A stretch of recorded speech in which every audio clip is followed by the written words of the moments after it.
नोटबंदी में माओवादी मन के लगभग 700 करोड़ रुपया बस्तर के जंगल में दफन हो गए। ये दावा के सुरता आप मन ला जरूर होही। फिर ये गाँव अलग बात है कि पुलिस अपन छापा में अब तक कथित रूप ले नक्सली मन के पैसा के नाम में कुछ व्यापारी मन ले नोटबंदी के बेरा लगभग 2 करोड़ रुपया जब्त करे रही। ये मामला के जांच घलो पूरा नहीं हुए।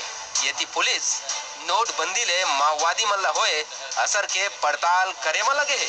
पुलिस के कहना है कि ओकर हाथ नारायणपुर इलाका ले ऐसे दस्तावेज आहे जेकर ले पता चलते कि माओवादी मन ला आर्थिक रूप ले बड़े नुकसान होए। लेकिन इतना अभी कह सकता हूँ कि नोटबंदी के बाद वो अपना बहुत सारा अमाउंट को चेंज नहीं करा पाए और जिसके कारण से उनको फाइनेंशियल कंस्ट्रेंट की समस्या का सामना करना पड़ रहा है। और थोड़ा वो बहुत सारे, क्योंकि पुलिस भी काफ़ी उस समय अलर्ट थी और विजिल थी और काफ़ी करीबन 1.5 करोड़ से ज़्यादा का हमने उसमें पकड़ा भी था।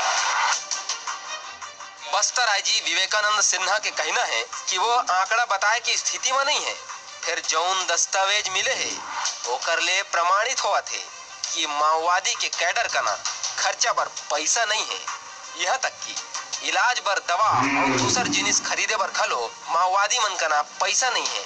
अब ये ला नोटबंदी के असर माने जा, भले ही ओमन कहे है कि अभी पूरा तरह ले आकलन करके रिपोर्ट तैयार होए मां बेरा लगी। संगठन को चलाने के लिए बहुत सारे खर्चे लगते हैं उनको, जिस प्रकार से उनके जो डॉक्यूमेंट्स मिले हैं उसमें जिस प्रकार से वो खर्चा दिखाते हैं, जैसे दवाई के लिए खर्चा या जो दैनिक उपयोग के सामान के लिए खर्चा, इसके अतिरिक्त जो मेडिकल का खर्चा होता है, इस तरह की बहुत सारे डॉक्यूमेंट्स मिले किस प्रकार से कैसे खर्चा करते हैं, तो उसके लिए उनको पैसे चाहिए।